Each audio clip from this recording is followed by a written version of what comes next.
On this episode of the Turnbuckle, Logan Paul got injured at Crown Jewel. Braun Strowman got some heat on him for some comments that he made on social media.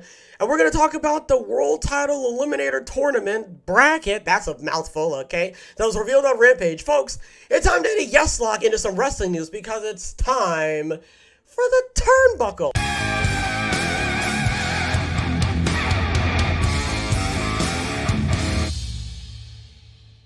Logan Paul suffered a knee injury during his match against Roman Reigns at Crown Jewel. Paul wrote on social media after the show that he had torn his meniscus, MCL, and potentially his ACL during the match. Happened halfway through the match. Keep all updated, Paul wrote. And then there's the tweet of him with his thumbs up, and he's got some ice on his knee. On Instagram Live, Paul showed a video of himself joking about the injury with his brother Jake. Another video showed his girlfriend wheeling him around in a wheelchair holding crutches. Alright, so a lot of people are very torn between how they feel about the match in its entirety because they don't really like Logan Paul.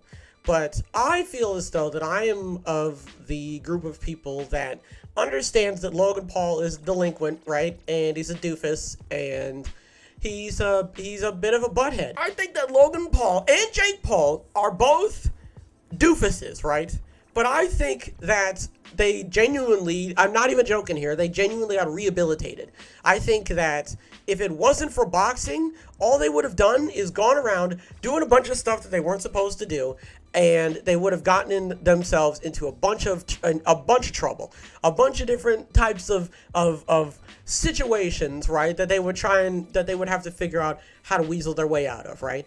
So I think that boxing, it really helped them like hone their energy and really a lot of their time, because it takes a lot of time and energy, you know, to train for boxing and to really get good at boxing, you know, and to learn the craft and everything like that. So I think that, and also boxing, I mean, if boxing could be summed up in a percentage, it would be like 70-30. 70 is the spectacle of it all, right? 70 is like you're promoting the boxing and you're at the what's it called? When you're at the thing. Wow. With the people, I don't know what it is. I'm having a brain fart. When it's one guy on one side and another guy on the other side, right? And they're both yapping at each other. And then the guy's like, oh, see you at the fight, you know, like it's like that. I forget what that's called. I think he did absolutely fantastic. And I am not alone in that regard. I think that he and Roman did absolutely fantastic.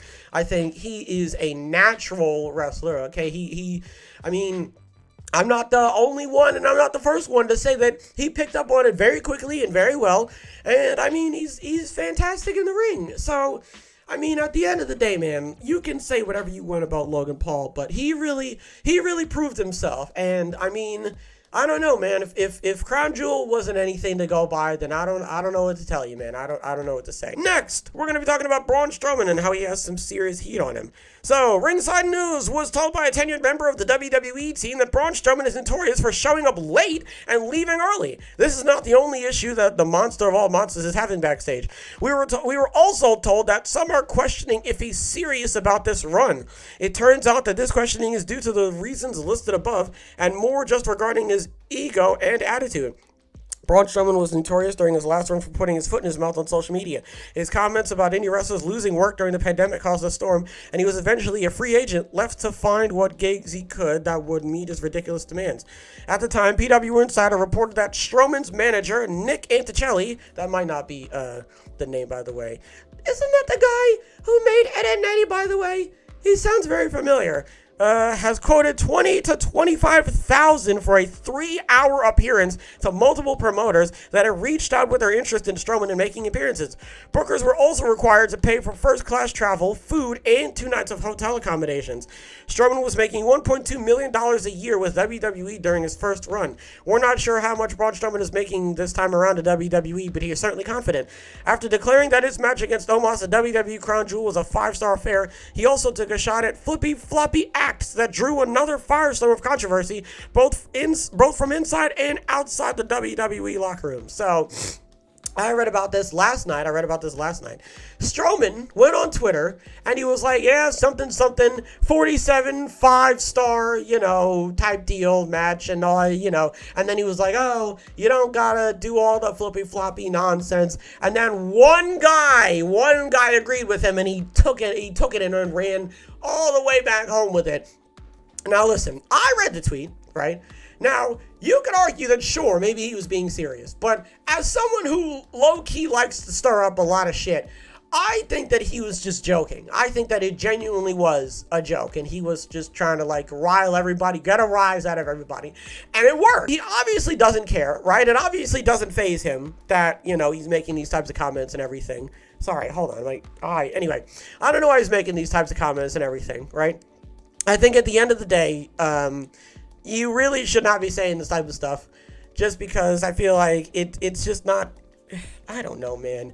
I don't know because he's making comments about the indies, but there's people on the indies that are doing way better than him. But also, I was also saying as well, because I was saying this last night too, he was also he's really big and really heavy and strong.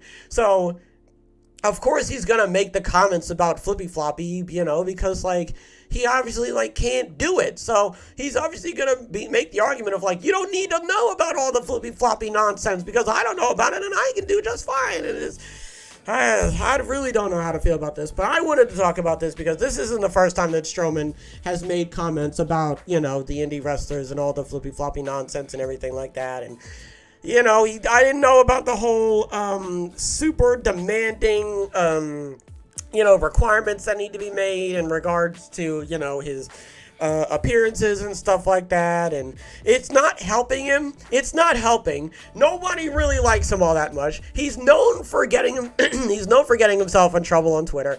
And apparently he's got a bit of an ego when it comes to how he wants to be booked. So it's just a recipe for disaster when it comes to Braun Strowman and just his overall character. And that's why I'm saying, at the end of the day, man, I just think that it's best for everybody if you just kept your comments to yourself. But that's just me, man. Finally, we're going to talk about the AEW World Title Eliminator Tournament bracket that was revealed on the AEW Rampage. There you go. So, I want to talk about this, right? I don't even want to talk about anything else. I don't care what the article says. I don't care. Let's just talk about the tournament itself. So we've got 1, 2, 3, 4. So we've got 6, right? 2, 4, 8. Shut up. Starks is losing. Dante's losing. I don't know who's going to win between Bandito and Roosh. I genuinely do not know. Okay, gun to my head, I have no idea. It could really go either way. And so can Kingston and Paige, to be totally honest with you. But Kingston isn't in a program, and Paige is part of the firm. So if Paige loses, it kind of I don't know, it kind of ruins his stock in the firm. You kind of want him to lose. But it's a world title eliminator tournament. So really, none of them are going to win at the end of the day. You're telling me that any one of these people could potentially beat Jon Moxley / MJF? The bidding war of 2024, you're telling me that Ricky Starks is just going to become the AEW World Champion? And I know what you're thinking. Oh, Ed, you're being so mean to Ricky Starks. You're telling me Ricky Starks is going to become the World Champion? I love Ricky Starks, okay? I love Ricky Starks. I think he is one of the best wrestlers on this roster today, okay? And he deserves a championship, not the stupid FTW title, okay? He deserves an All-Atlantic TNT Championship run, okay? He deserves to slap Wardlow upside the head, okay, and get that belt for himself. The world title? You're telling me that Ricky Starks needs to go from having the FTW, I think was he TNT champion? I don't think he was. You're telling me that Starks needs to go from being the FTW champion to the world champion?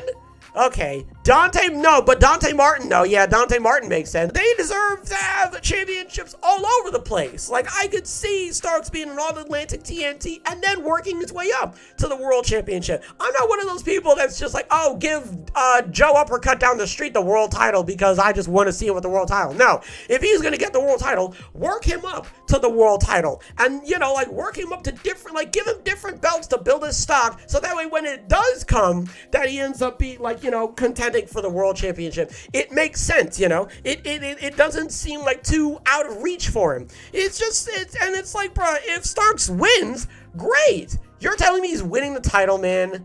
You're telling me that there's a chance he can win the world title. You gotta be kidding me, man. So, all in all, this is a dumb tournament. This is a dumb tournament. I really don't, and you could disagree, and that's perfectly fine. And I'm not trying to sit here and stir up any type of anything or whatever. In my opinion, I think that this is a dumb tournament, and half of these people do not need to be in it. Half of these people need to be in matches on Dynamite anyway. Not let alone the tournament. They should just be in matches regardless. They should be fighting people all the time so that they can build their stock back up. But oh, who's winning the tournament?